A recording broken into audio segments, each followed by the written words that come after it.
Hola, buenas noches, mi nombre es Jesús Antonio Urbina. Estamos en Pláticas de Penal con el doctor José Miguel Cabrales Lucio. Él nos va a hablar del tema de la interpretación conforme en materia penal. Hola, muy buenas noches. Es un gusto poder platicar aquí con ustedes. Agradezco mucho la entrevista,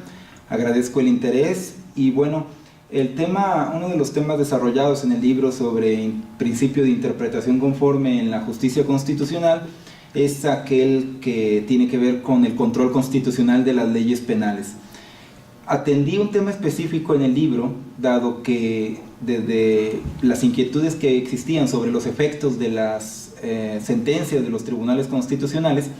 me preocupaba que una ley desplegara efectos en un área tan sensible como es la libertad, como es el establecimiento de los delitos y las penas, y que esta ley fuera declarada inconstitucional con algunos efectos que provocarían su potencial nulidad o anulabilidad, y esto generaría que los actos que se realizaron al amparo de esta ley también tuvieran que tener algunos efectos por esta declaración. Por tal motivo, estudiaba yo el tema y desarrollé en el libro la minuciosa precaución que hay que tener el juzgador para que cuando esté ante una ley penal que establezca algunos delitos o que intervenga o limite la libertad de las personas, se haga esta interpretación conforme de una manera muy cuidadosa, porque si se hace de una manera en la que se sobrepasen los límites, se dejará vigente una ley que podría ser inconstitucional y viceversa. No declarar inconstitucional una ley que en la realidad lo es. Entonces, realizar una interpretación conforme sobre las leyes penales implica buscar la conformidad de esta ley con el ordenamiento jurídico constitucional y no declararla inconstitucional. Pero esta interpretación conforme, cuando se trata de la libertad de las personas y el establecimiento de los delitos y las penas, debe ser realizada con los límites que explico también en el libro, mucho más pronunciados. Esto implica la letra de la ley, el espíritu del legislador en su momento a la hora de elaborar, aspectos de política criminal que se tenían en cuenta en el momento de la elaboración de la ley y de su pertinencia y de su relevancia en la situación actual en la que nos encontramos. Esos elementos deben considerarse a la hora de que un juez interprete y pretenda controlar constitucionalmente esta disposición del derecho penal, ya sea con el parámetro de los tratados internacionales en materia de derechos humanos o particularmente a través del parámetro de la Constitución.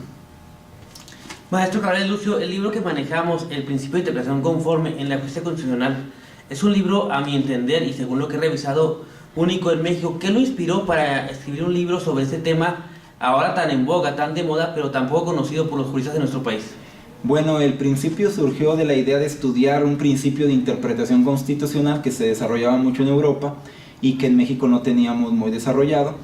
y además de estudiar experiencias en países en Europa y en Estados Unidos, que es lo que recojo en el libro, para su potencial uso sin discriminación, es decir, con unos límites muy concretos,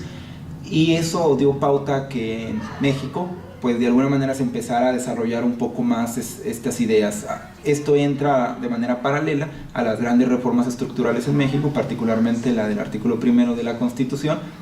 sobre una potencial interpretación conforme, ¿verdad? Pero que esto ha causado cierta confusión y yo pretendo que a través del libro y su lectura y su análisis pueda ser estudiado y utilizar este principio de una manera pues correcta y teóricamente bien fundamentada. Maestro, los abogados penalistas que manejamos en la cuestión de la defensoría particular de los gobernados, ¿cómo podemos aplicar o solicitar el procedimiento de la aplicación conforme en materia penal en beneficio de los representados? Bien, pueden siempre identificar un derecho humano que se encuentre en un espacio de libertad en el marco que está regulando esa ley penal concreta y utilizar la necesidad de hacer una interpretación conforme en la medida en que se busque de alguna manera que se aplique una ley para proteger a la persona en la que nos encontramos. Por ejemplo, si existe una ley que determina algunos beneficios, como por ejemplo la propia libertad o la propia reducción de la prisión preventiva oficiosa algunas cuestiones al respecto, interpretaríamos disposiciones normativas de derecho penal de una manera en la que logremos la conformidad o utilizando la Constitución como parámetro. Y si la Constitución establece algunas posibilidades concretas, particularmente me refiero al hecho de la delimitación de ciertas acciones delictivas en las que procedería o no la prisión preventiva. Cuando la Constitución no establece con cierta rigor algunos delitos en particular y una entidad federativa pretende a través del derecho penal establecer ciertos delitos por los cuales procedería la prisión preventiva oficiosa, esto genera un conflicto y interpretar conforme implicaría de alguna manera en su momento pedir la inaplicación de esta ley penal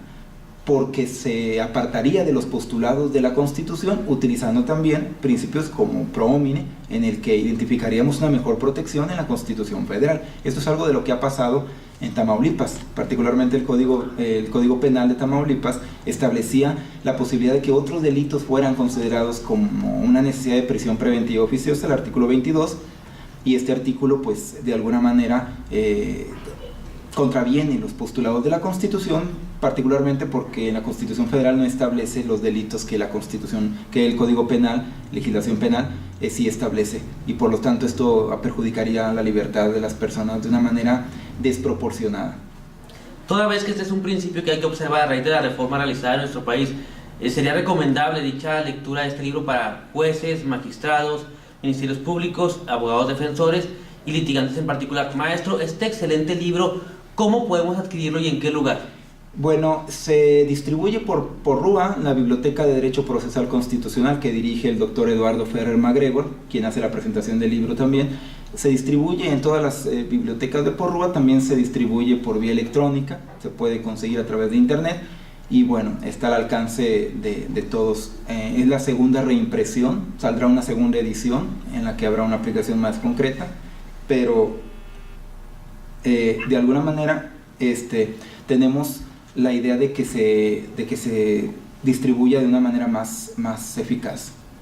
Maestro, le agradecemos mucho el haber estado con nosotros en esta plática, nuestro canal Pláticas de Penal. Le comentamos que es nuestro padrino en el desarrollo en YouTube de la plataforma de Pláticas de Penal, un esfuerzo para acercar el derecho penal y procesal penal a estudiantes y estudiosos del derecho con la mejor intención de que todos podamos aprender de todos. Agradecemos mucho apadrinarnos, maestro, y su presencia en esta plática. Muchísimas gracias,